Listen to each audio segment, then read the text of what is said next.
feels good. That's all the time I needed to fill. I appreciate that. Thank you, man. Feels great. I'm feeling good. I actually just recently had to go to the emergency room, though, and I had some stomach virus thing. I almost called an ambulance. It's weird, even considering calling an ambulance for yourself. You know? You call ambulances for other people, right? What are you supposed to say about yourself? Can you come get me? Yeah, I don't feel so good. Just come on in, I'll be lying on the floor.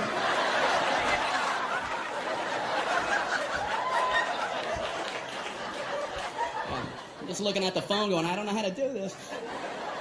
I don't know what to do. It was at night, so I drove myself to the emergency room. That's a nice relaxing drive. No, after you. Merge, everybody merge. I'm only imploding.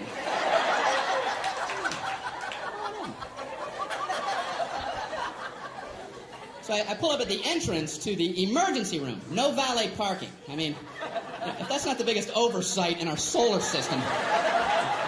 If there's ever a time where you want to go, can you park this because I need to collapse immediately? But no, I'm circling around a parking lot. Can I park there? I think I'm going to die. I'm dying too. Okay, go ahead.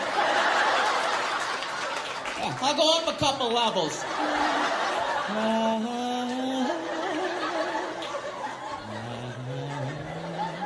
Unbelievable. I don't care if you're driving yourself or someone else to the emergency room. You still want to get out and run in with them. Are you supposed to drop somebody off and go park a car? Okay, you go in. Tell them you're shot.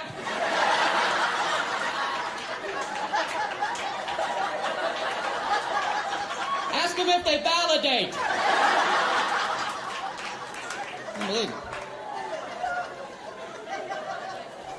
So I finally park, you know.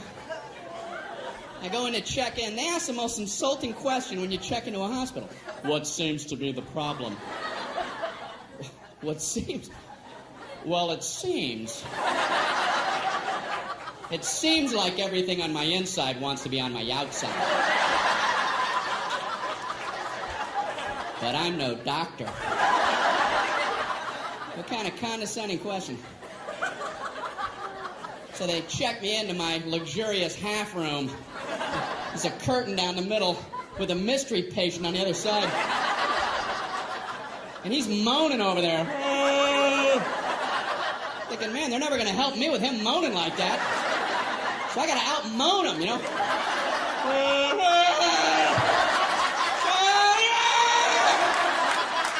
Quit moaning, we're all hurting.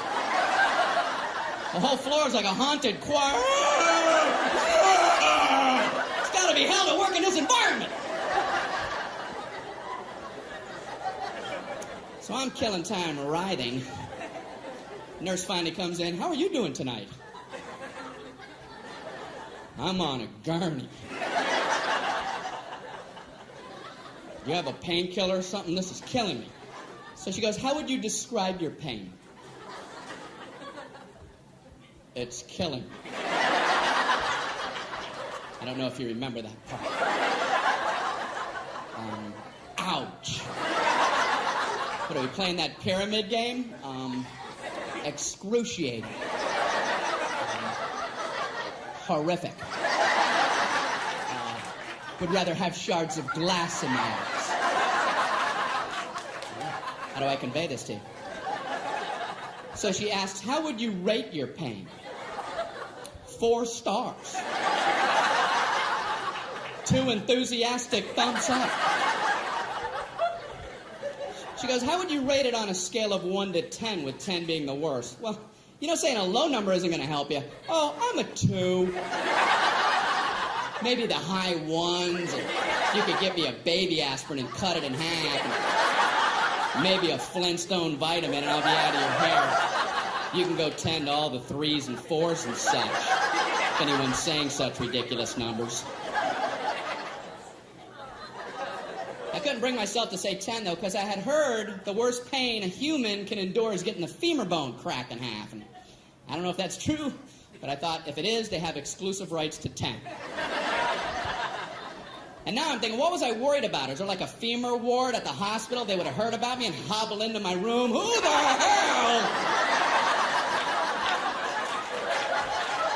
had the audacity to say he was at a level 10? You know nothing about 10. Give me a sledgehammer. Let me show you what 10 is all about, Mr. Tommy A.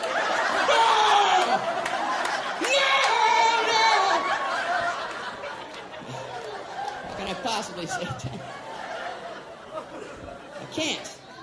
So I thought I'll say 9, and then I thought, no, childbirth. I better not try to compete with that. And then I'm thinking, you know, it must be hell giving childbirth when your femur bone's cracking.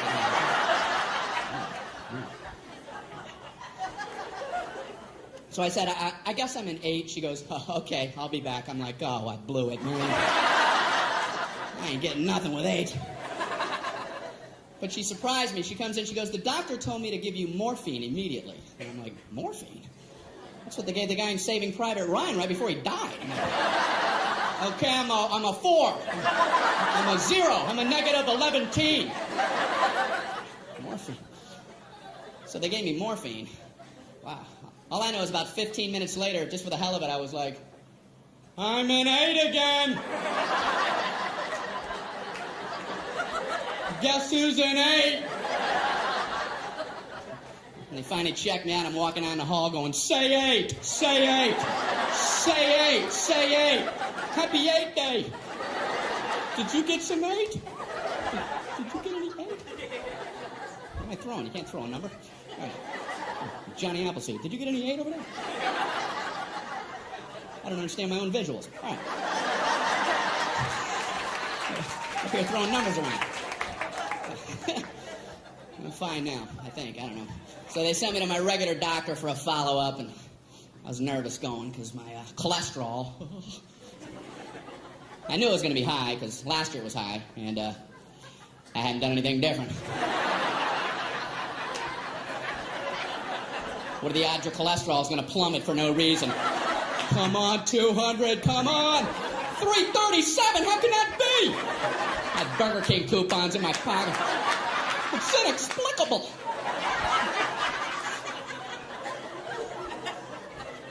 So I was nervous. And I realized that's the only time as an adult that I feel like a little kid, is when I go to the doctor. You didn't do what I told you, did you? No, I didn't. What should you have done? I should have listened when you were talking to me. What are you going to do from now on? Pay attention when you say things. When are you going to start? I'm going to start right now. Immediately. Tall doctor. He's a good doctor, I think, you know. I told him I get heartburn sometimes, so he goes and gets me a list of things that cause heartburn. I'm looking at the list and I'm like, I already know this. I know how to get it. That's like going into the hospital with a cannonball wound and they show you a list. Here's how you get cannonball wounds. I have a cannonball wound. It's gaping. Do you have a tube of cannonball wound ointment?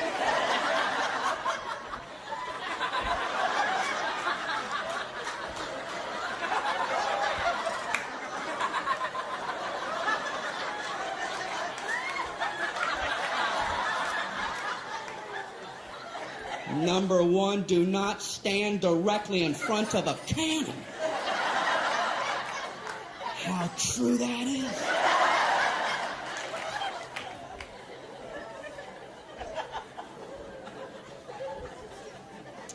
So, my doctor looks at me and says, you should probably drop a couple pounds there, Brian.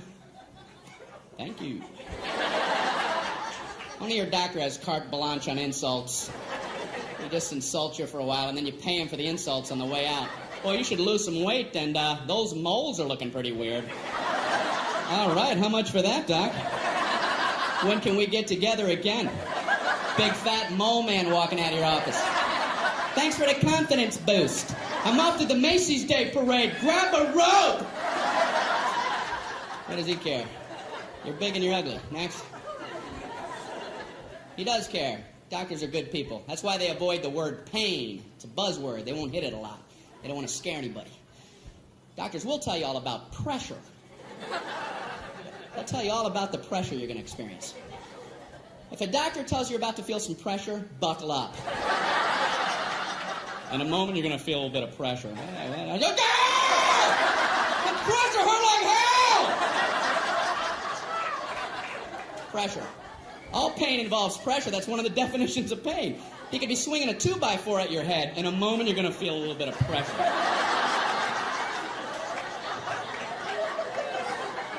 Hey, bring it on.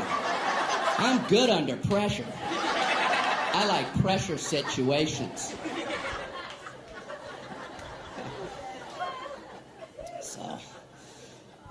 So my doctor, he told me to watch what I'm eating, told me to read food labels. I'm in the store reading the Fig Newtons label. I've always liked Fig Newtons. I'm trying to see if it's okay to eat them, and everything looked fine, the fat content, everything. I looked at the serving size, 2 cookies. Who the hell eats 2 cookies?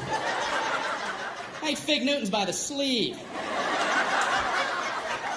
2 sleeves is a serving size. I open them both and eat them like a tree chipper. Fig Newton shavings coming off the side. Then I put a Newton catcher and empty that bag out as a snack. What the hell are they talking about? 2 Fig Newtons. They're the size of a postage stamp. You want another one? Oh, I don't know. I've already had 2 whole entire Fig Newtons. Maybe I could try to muscle one more down, but I don't think I'm going to... I am stuffed with the rafters. They're nuts. We got an ER here. We got a 3 Fig Newton eater. How many did he have? What is he, nuts? Doesn't he read?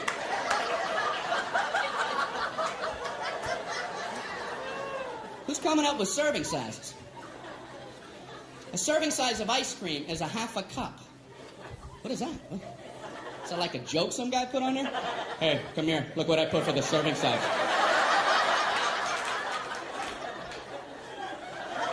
Did you see? I just did it as a joke, but they're going out like that. I don't know what to do. Just let it go. I guess there's nothing you can do now. You ever know anybody to eat a half a cup of ice cream? Hey, you want to go grab something to eat? Oh, no.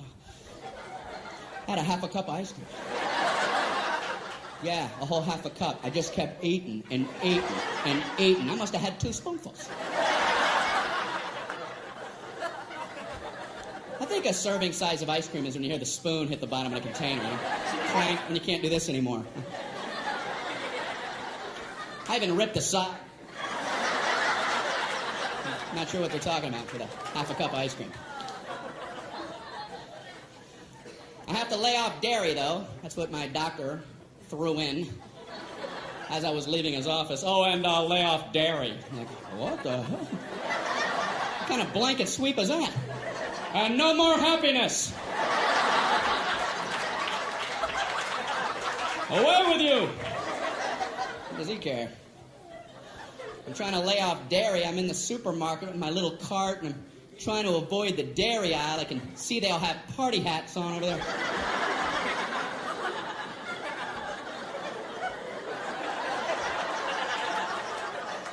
I'm in the juice aisle, slooped over with juice people. Ugh. I learned something in the juice aisle, and that is, I don't know what's going on with cranberries, but they're getting in all the other juices. Whoever the salesman is for cranberries does a great job.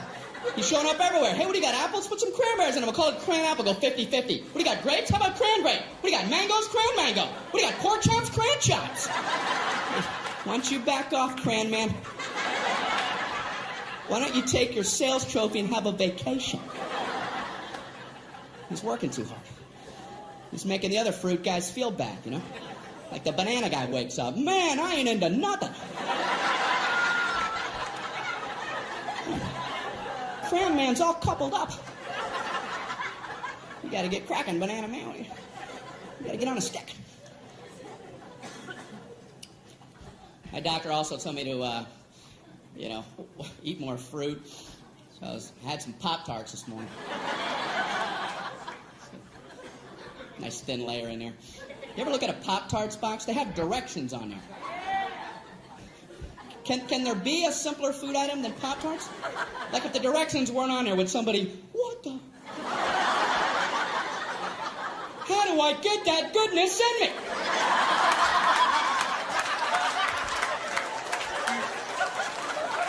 What do you do? How do you get it done? You read, man. That's what you do. They have 2 sets of directions. In case you don't understand one set, you abandon that whole track and get on something a little easier for yourself. They have a set of toaster directions, which, believe it or not, is more than 1 step. How could there possibly be more than 1 step? I can only think of one. Step 1, toast the Pop-Tarts. Go ahead, toast them. Hey, are you still reading this?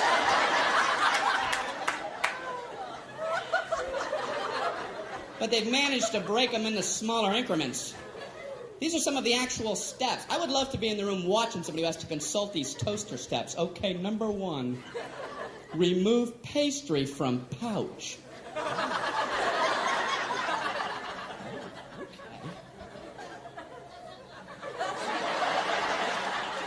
I see where they're going with this. We're banging on all cylinders now. Number 2, insert pastry vertically. They're reading toaster direction. You're going to throw the vertical concept at them?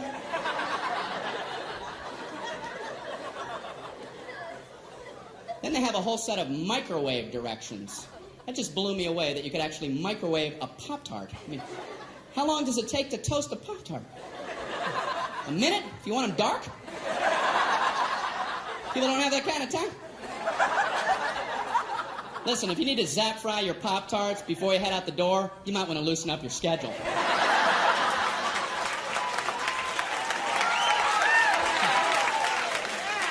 And I swear it says microwave on high for 3 seconds.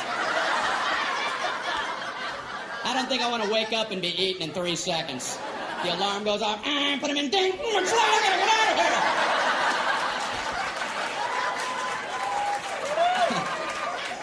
here. If you're waking, eating, and hauling in 3 seconds, you're booking yourself too tight. Pick up some Montana brochures or something. You're not living properly. We just moved. I called UPS to ask them to help out with some boxes. And, they're a good service, but you have to have information ready about your boxes before you even call them. I had no idea. I called them up. Yeah, I have 10 boxes if you come pick them up. We need to know the weight and the girth. Okay, goodbye.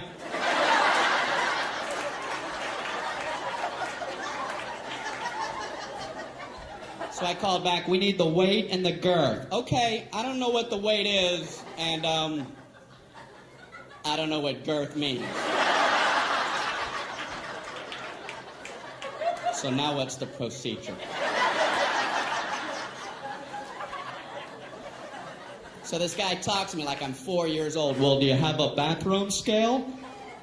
Yeah, but if I put the box on a scale, it's going to cover up the numbers! What do I take them off really quick? 0, I'm not fast enough.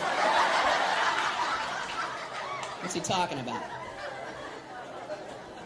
So then he gives me like his Mr. Wizard formula. How about if you stand on the scale and weigh yourself, get off the scale, pick up the box, get back on, weigh you and the box together and subtract your own weight. I'm going, slow down. Hold on, Professor. I know this guy's never tried this, because I tried it, and you still can't see the numbers!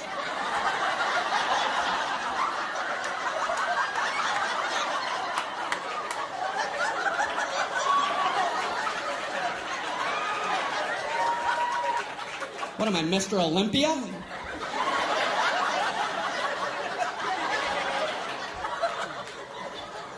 £3.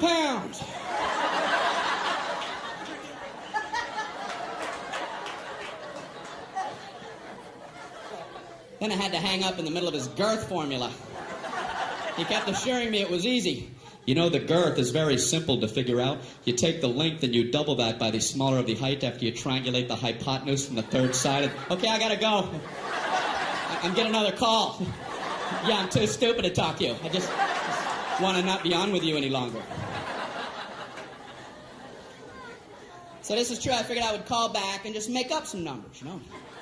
Let them come out and pick them up. If it's wrong, I'll pay the difference. Just dispatch the truck. Please. So I called back. Yeah, I have 10 boxes and... No, I'm another guy. Yeah, and they all weigh exactly 22 pounds, and they'll have a girth of 3. 3 what? 3 girth units.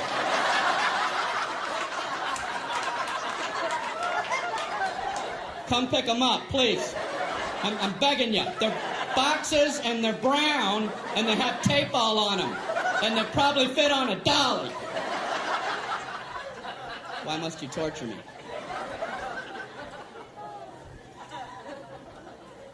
We needed a refrigerator for our new place, and I've never bought a refrigerator in my whole life. I went into the appliance store. There's like 900 of them lined up. There's a salesman there. What's this guy supposed to say about refrigerators? Well, you have this refrigerator right here. This keeps all your food cold for 600.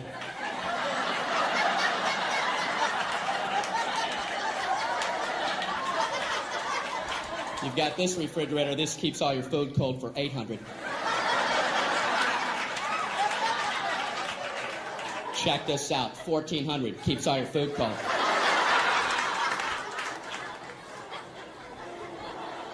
So this guy's working me on this one. I've never seen a guy work so hard. This one is a very nice refrigerator. It has a meats drawer. And what you do with that, you would put meats. Whatever varieties that you would choose, these would be your meats. So there's no requirement on the types of meats. You could pick bacon,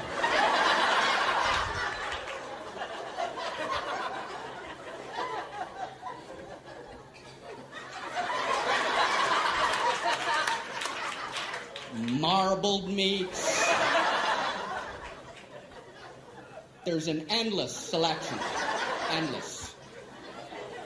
And this one also has a crisper for crispy things. Potato chips. Look in the door when the door's open. This has an egg area. And that's a very nice thing. It's an area for eggs. You put them all in the egg area. You come home and you go, hey, where are the eggs? Right in the egg area.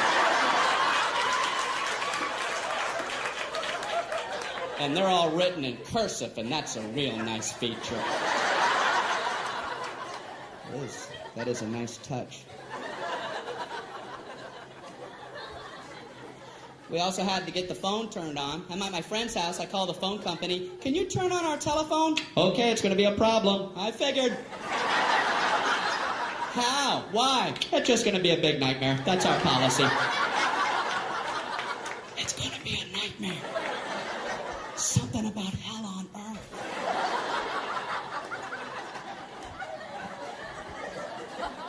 It's different than I thought. I didn't know how it worked, so I asked him, how does that work? Do we have to wait in our home for a few days for the phone people to come out? No, we do it differently now. We can just flip the switch from right here. Oh, great.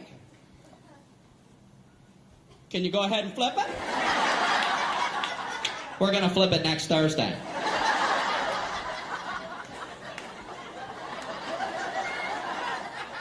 Can you flip it right now? We're going to flip it Thursday, late, or Friday, or sometime in November. Can you see it from where you're at? Can I come down and flip it? What do I know? I guess there's only one flip switcher and he has a lot to get to.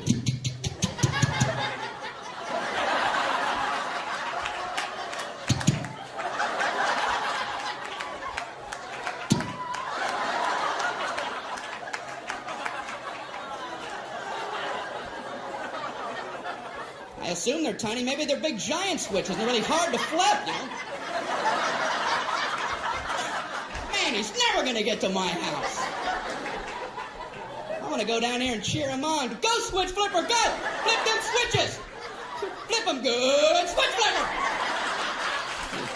Get him riled. That was great, man. So I had to use a phone to book the flight to come here, and the reservationist gave me a confirmation code. And like I'm an idiot, she gives it to me like this. Mr. Regan, your confirmation code, jot this down. It's B as in boy. Oh, okay. P as in Paul. Slow down.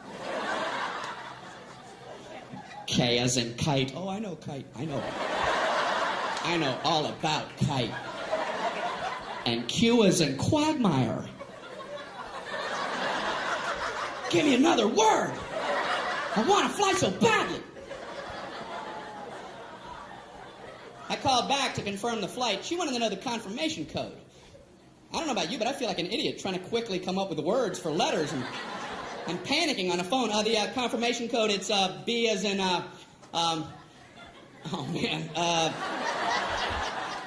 baked beans.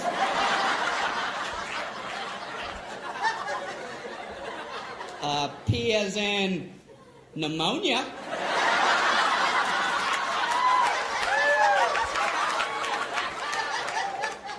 K as in Gaddafi. And Q as in Gaddafi.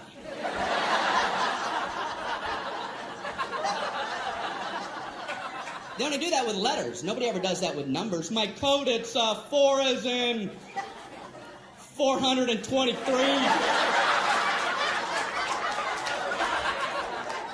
2 as in 2,941. No, 47. Pretty short code. Sometimes you'll get a confirmation code that includes zeros and O's. You write them the same way. They're completely different keys. They'll give you the number 1 and the letter I. You write those the same. They're different keys. A small L looks the same. They don't care. You'll never be able to communicate this back clearly. I'd like to give a code to these people for their big vacation. Here's your confirmation code. You're going to need this for your vacation. Are you ready? Okay, it's 11100000I10001I small L. Yes. Bon voyage.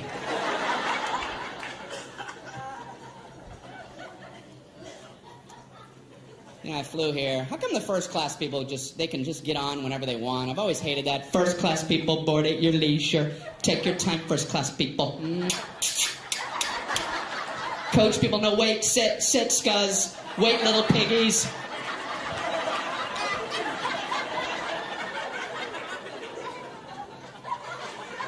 So when you do get on, the first class people, they're already sitting there. They're all sprawled out in their big thrones. Bring me the head of a pig.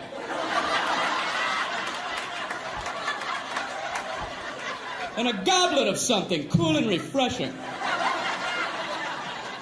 Anyone have a fiddle? Make someone from Coach fiddle for me. Amuse me. They have fiddles in the overhead racks up there. You're not allowed to even use their bathrooms. The bathrooms up front are for our first class passengers. The coach bathrooms are located at Newark Airport. Concourse C. Concourse C, ladies and gentlemen. So when you do board, the first class people, they're sitting there. A lot of them are working as you're boarding. They have computers out and calculators. They're looking up at you like, hey, we're making money right now. Right now we're making money. Go, get in the back.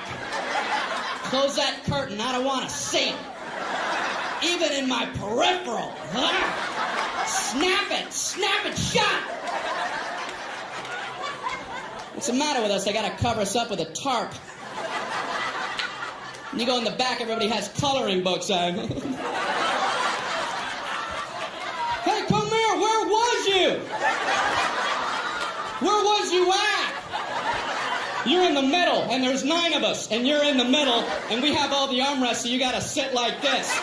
You gotta figure out a way to eat your snack while your elbows are touching. You gotta learn how to twist your little plastic utensil.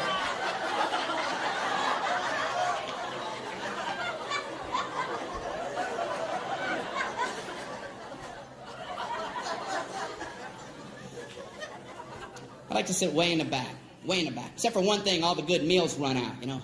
You're poking your head out from row 199. The flight attendants are this big. You can hear the good meals getting snagged. We have a turkey sandwich, a chicken quesadilla, and a cold fish head. I'm just... Oh.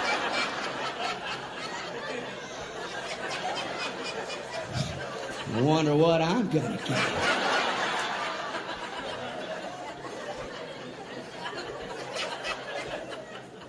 So when they get to the back of the plane, they have to do that flight attendant psychology game and pretend like the good stuff never even existed.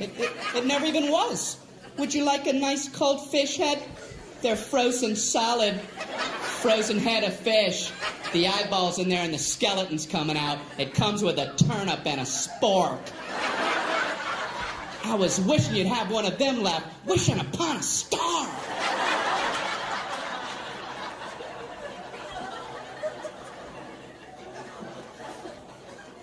But I admire flight attendants, man, I really do.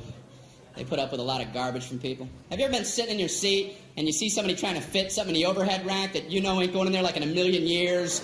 You have like a mattress and a lamp. You're looking at him like, what kind of perception problems does this guy have?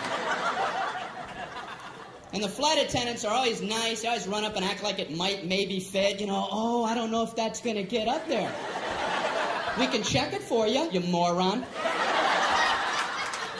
I know that's what they want to say. I would last about 8 seconds at that job. I'll just get up there. Does that look like it's going to fit? You have this much room, you have a dead yak.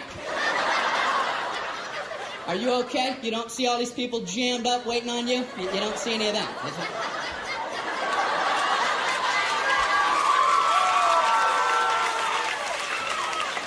Oh, this is your world. It's all about you. You let us know when you're all set, Captain You Planet.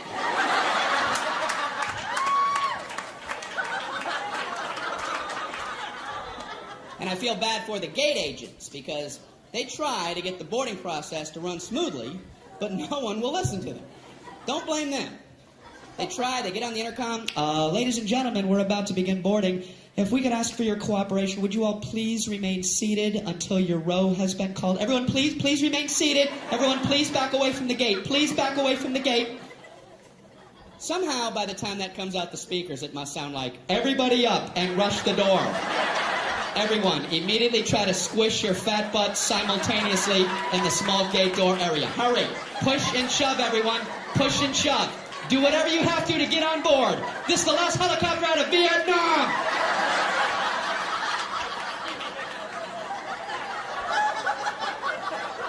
I'm embarrassed to be human. I want to get on! You're gonna get on. I want to get on before everybody else! Why?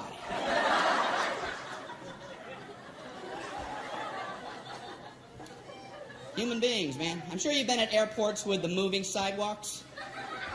Right? You know the whole stand right, walk left concept? Well, for some people, unlearnable.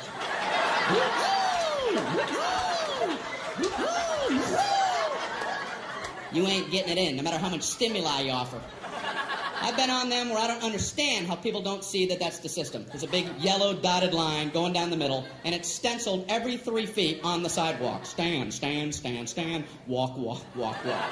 On the handrail, stand, stand, walk, walk. Up here, stand, walk. Pictures of people standing, walking, and I've seen footprints together and apart. And you still have people riding that left handrail. It's fun to fly.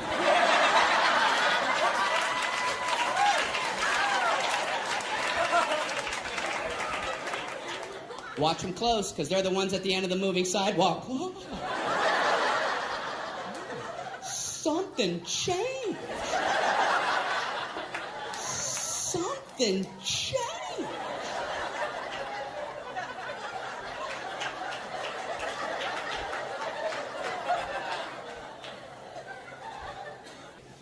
I'm trying to get into inventing, and that's hard.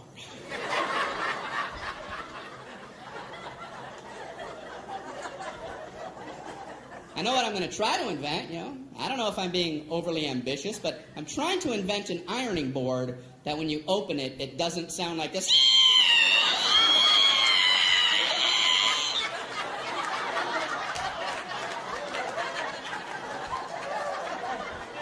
Every ironing board I've ever opened sounds like a witch being boiled in oil.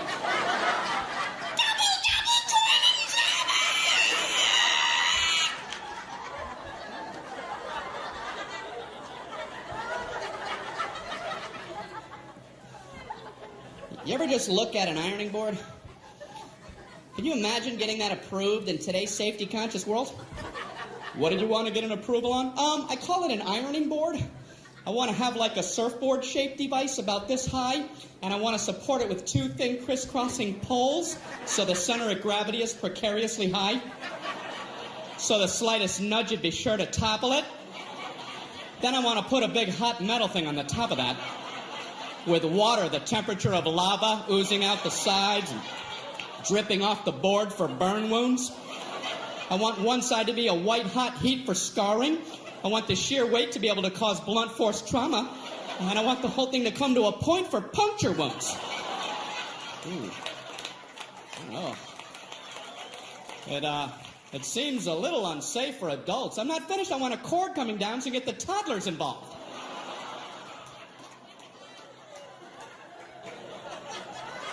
Why are we allowed to have these? Inventions intrigue me. I was reading about the walkie-talkie, and I read it was a military invention. That surprised me, because usually military stuff has strong names, you know, Apache helicopter, Tomahawk missile. Walkie-talkie? How did that slip through the system? It's a general talking to some guy. What do you have there, soldier? Well, it's a new communication device. It's untethered, which will enable the troops to speak effectively when they're in the field. What's it called? Walkie-talkie. Look, I'm walkie and I'm talking. Now you walkie and talkie, General. I'm walkie and talkie. Are you walkie and talkie?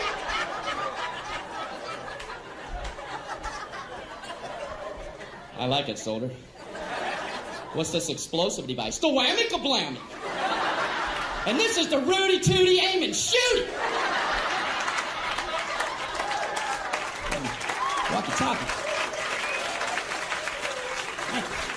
I'm wearing new contacts. I just had my prescription changed after 6 years. You ever wait that long? Then you get new lenses. You're like, man, I could have been seeing things. How can instantly improved vision not be at the top of your to-do list? I'll see tomorrow. I don't have time. I don't have time to see clearly. No, I don't. No, I can't do that. You see what's on my desk? So I go in for the eye exam. I don't know about you, but I concentrate like crazy during the eye exam. You don't want to get a D on that thing. End up with these big, thick Coke bottle lenses. I didn't take it serious.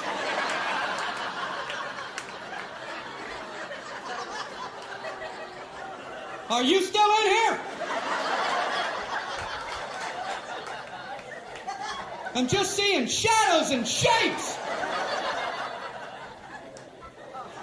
It's important. They don't call it a quiz. So I go in there, I sit in that big chair. He slides that big giant thing on my face. Are these my glasses? What happened to me? That'd be a hell of a pair of glasses. Do I like it better like this or like this? I like this one, but I want to see that one again. That one's pretty good, but let's go back to that one. Click, click, click, click, click, click, click. I hate that test because I can't commit. I can feel my eye doctor losing his patience with me. Let's try it again, Brian. Which one do you like better, number 1 or number 2?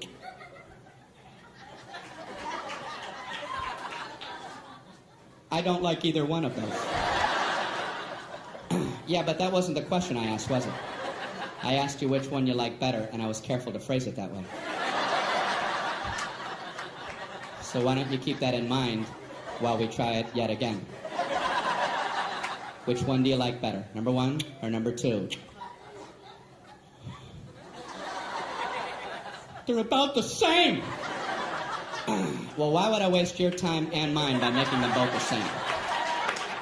Did you ever stop to think about that? You ready to try it one more time? What do you want from me? Way too much pressure during that entire exam. They do one test every time. I don't know what they're looking for. All I know is I get an anxiety attack in the middle of the damn thing. Tell me the exact moment point A is directly over point B.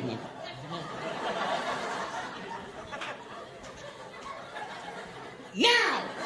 No, now! Now! Then! I don't know when it happened. I'm worried if I'm off by an eighth of a second, I'll get these big, giant Hubble coming attraction glasses. So you must have messed up that A-B test. Did I ever? Grand opening. What are they helping me with? My ability to watch cars pass on the highway? They pass now! And they pass now! Man, how do you do it?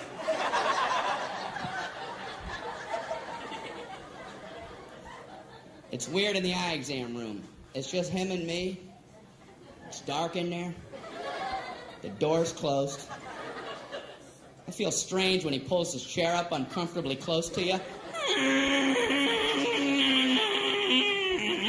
He's like this far from my face. He shines his goofy light into my eyes for about an eternity.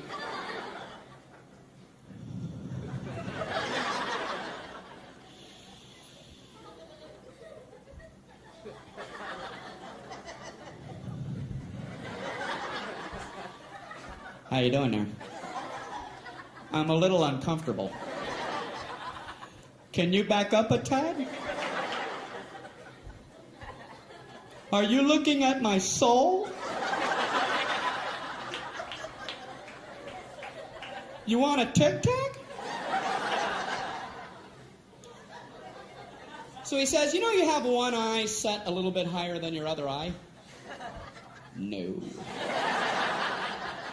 I did not. He goes, it doesn't affect your vision or anything. I just thought you might want to be self-conscious for the rest of your life.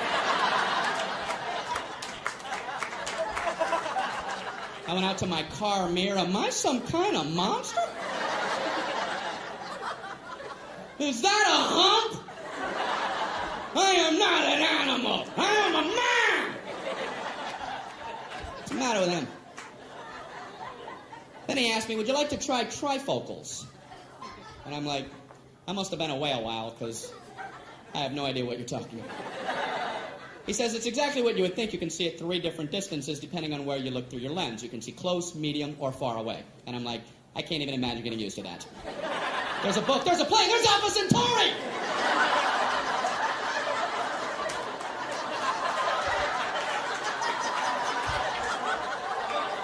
Do people need this kind of range? Is that a fly, Manos? Is that a comet? I'm actually kind of quiet off stage. A lot of people don't realize that. I was at a dinner party recently. A bunch of people that I don't know. One guy talking plenty for everybody. And then me, myself, right? And then I, and then myself, and me. I couldn't tell this one about I because I was talking about myself, and then me.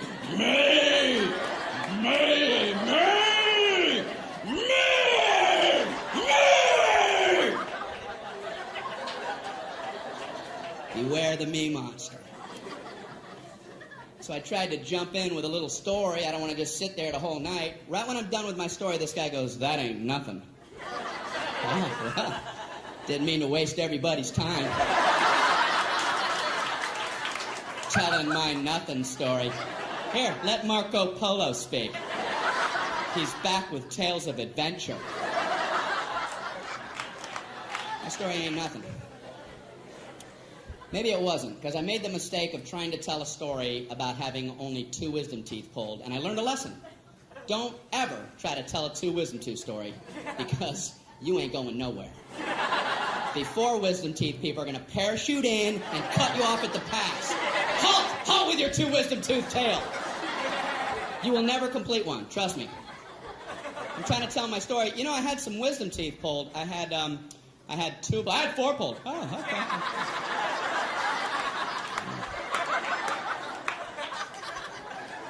No, 5. No, 9. I had 9 wisdom teeth pulled. All of mine were impacted. They were all coming upside down. The roots are wrapped around my tongue, coming out my nose.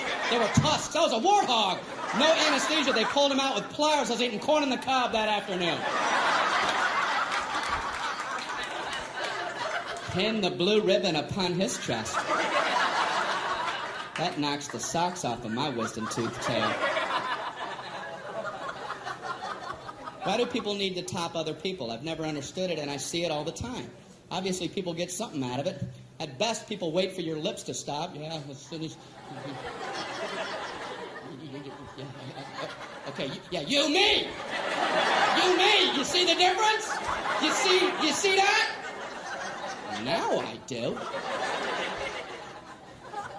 What is it about the human condition? People get something out of that. That's why I have a social fantasy. I wish I was one of the 12 astronauts who have been on our moon.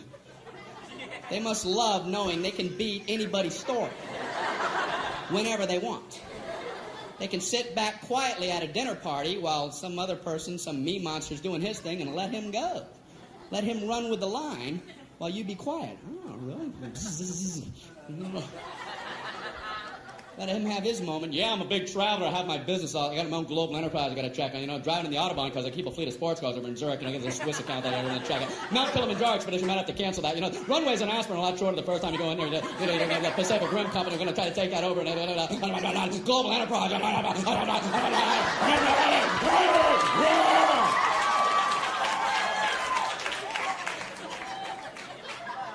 I walked on the moon.